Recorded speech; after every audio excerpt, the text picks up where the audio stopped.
बिस्मिल्लाहिर्रहमानिर्रहीम। सामीन, आज पंजाब पुलिस और पंजाब हुकूमत ने मेरे मुल्क की बच्चियों को झूठा करार देते हुए ऐलान किया है कि लाहौर के जो लाहौर कॉलेज में रेप का वाक़या हुआ है वो झूठ है, बिल्कुल नहीं हुआ। कुर्बान जाऊं जो पंजाब पुलिस पे यकीन करे, कोई क्रेडिबिलिटी नहीं है। अब इन्होंने जो स्टोरी बनाई है उसमें इतने ज़बरदस्त सवालात पैदा होते हैं जिनका जवाब इनको देना होगा। इन्होंने क्या कहा, बच्ची उस रोज़ स्कूल ही नहीं आई, कॉलेज नहीं आई, ठीक है जी। जो गार्ड है वो छुट्टी पे था, ठीक हो गया। एम्बुलेंस शुरू से कॉलेज के अहाते में दाखिल ही नहीं हुई, अच्छा जी। ये वो डिफेंस है जो हर रोज़ वकला बनाते हैं कि आई वॉज नॉट प्रेजेंट या वकूआ शुरू से हुआ ही नहीं।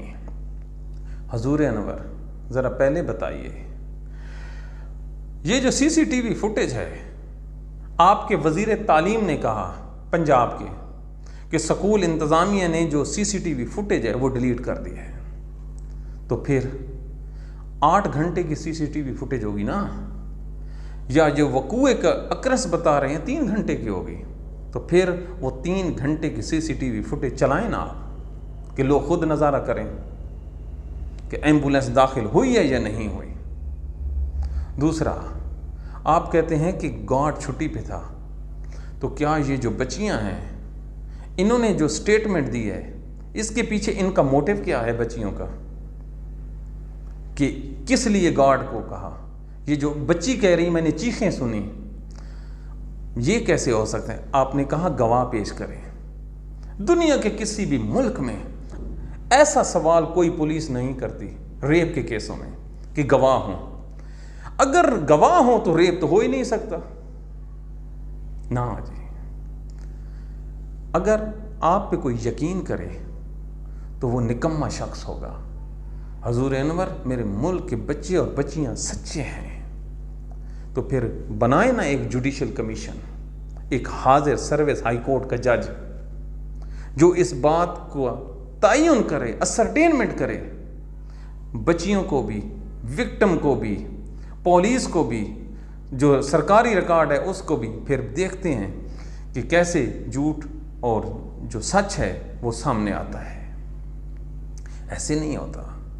ये कल की बात है, इमरान खान के दौर में ये सियालकोट जो मोटरवे है, रात के वक्त एक रेप होता है, कोई गवाह था?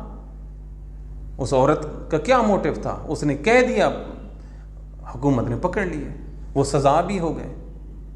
ऐसे नहीं होता। इस मुल्क में अगर किसी चीज़ पे पर्दा डालना हो तो पुलिस को आगे कर दो। अभी कल की बात है, ये सानिया मर्डर टाउन हुआ है। पंजाब पुलिस ने क्या FIR दी थी कि जो मिनहाजुल कुरान वाले हैं वो कातिल हैं। ये कल का वकू है कैमरों के सामने। ये कल ज़िले शाह जो कत्ल हुआ है उसकी जो FIR है वो डाल दी उस पर डॉक्टर यास्मीन राशिद और इमरान खान वगैरह पे कि इन्होंने ज़िले शाह को कत्ल किया है। तो ये तो आपकी क्रेडिबिलिटी है। और पाकिस्तान के डॉक्टर, ये वही डॉक्टर है ना जिन्होंने कहा था कि जो नवाज शरीफ है उसके प्लेटलेट्स वो गिर गए हैं, आसिफ जरदारी बीमार है, शहबाज शरीफ को कैंसर है, नवाज शरीफ बीमार है, ये जो शर्जील मेमन है बीमार है, जो आगा सुराज दुरानी है वो बीमार हैं। और यही डॉक्टर थे ना, इन्हीं डॉक्टरों की रिपोर्टें थी, तो किधर गए वो बीमार? इन पे कोई कर सकता है एतबार पाकिस्तान के डॉक्टरों पे जिनकी रिपोर्ट कह रहे हैं कि बच्ची सीढ़ियों से गिरी है? ना सर जी, बिल्कुल नहीं। इस मामले की जो तहकीक है वो एक हाजिर सर्विस जज करे। आवाज़ उठाओ अपनी बच्चियों के लिए। ऐसा ना हो कि इसके बाद दूसरा वकूआ हो और कोई आवाज़ उठाने वाला भी ना हो। ये सियासत हो रही है, इसका सियासत से क्या लेना देना? हर चीज़ को आप सियासत में घसीट के ले आते हैं। बच्ची के साथ रेप हुआ है, लानत है उस आदमी पे जो इस वकूए पे सियासत करे, वो मुसलमान ही नहीं है। आवाज़ उठाइए। पंजाब पुलिस पे एतबार बिल्कुल नहीं है। Thank you.